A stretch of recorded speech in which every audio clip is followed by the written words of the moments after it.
Hi everyone, this is Dr. James DiNicolantonio, author of The Salt Fix and The Mineral Fix, and today I'm going to be talking about why I believe an omnivore animal-based diet is better and more optimal than a carnivore diet.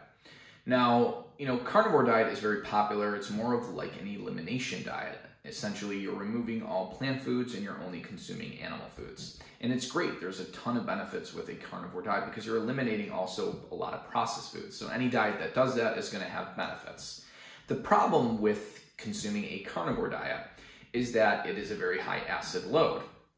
And essentially how our kidneys handle acid is they excrete the acid. The problem is that the kidneys can only excrete anywhere from 40 to 70 milliequivalents of acid before they start retaining some of that acid.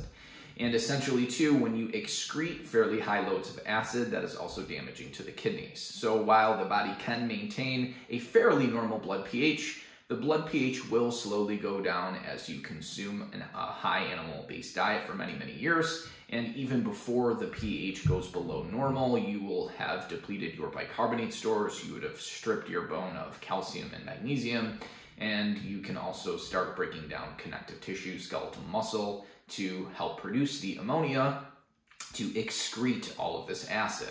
So there are harms to chronically consuming a high animal-based diet without some type of base. Now, you could be on a carnivore diet, consume high bicarbonate mineral waters, or take bicarbonate supplements or citrate supplements and sort of inhibit the acid that way. I still feel that there's benefits bringing in some plant foods, particularly things that are going to provide more vitamin C, more manganese.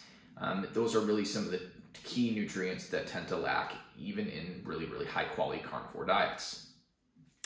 What I typically do is I eat an animal-based diet, usually about 1.5 pounds of grass-fed meat per day. I typically also consume organ blends. It's essentially 75% ground meat, and then the 25% is a 50-50 split of liver and heart. So the liver gives me folate and vitamin A and copper that is missing in the muscle meat typically. Although if you consume things like venison, bison, and elk, there will be a lot more copper.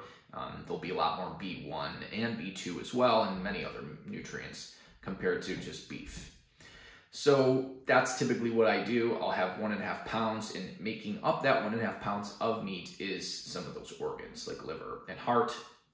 I try to consume 1 organic kiwi per day for the vitamin C, and typically the kiwis that I consume, again, they are organic and they're extremely hard, so they're lower in sugar, much higher in fiber, and it's very satiating. I also like to consume some berries, like strawberries for more vitamin C as well, or blueberries or raspberries too, which don't have a ton of vitamin C, but I like to get about 100 to 150 grams of carbohydrates per day.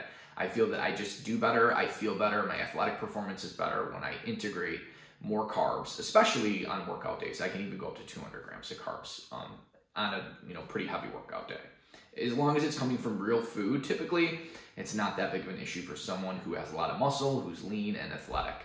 So in regards to a carnivore-based diet too, I do feel that some foods that are bringing fiber will also help with some of the harms with fermentation in the colon of meat. There are some products that are formed that may actually be carcinogenic. We're not 100% sure, there's no proof of this, but there are suggestive data that bringing into the diet some fiber, whether it be through things like onions or asparagus or undercooked potatoes or lightly cooked potatoes, is going to help offset some of those harms. And also the most, at least initially, satiating food is foods that are high in water and fiber.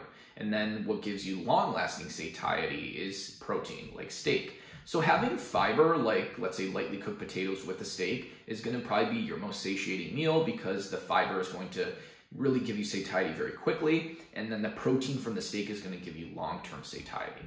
So from the perspective of satiation, from the perspective of getting more nutrients, particularly more manganese, more magnesium, more calcium, more vitamin C, being an omnivore is definitely more optimal than being a carnivore. Now, granted, if you're bringing in those foods and you don't tolerate those foods, then for you personally, being an omnivore may not be better if you can boost those nutrients, again, through different ways.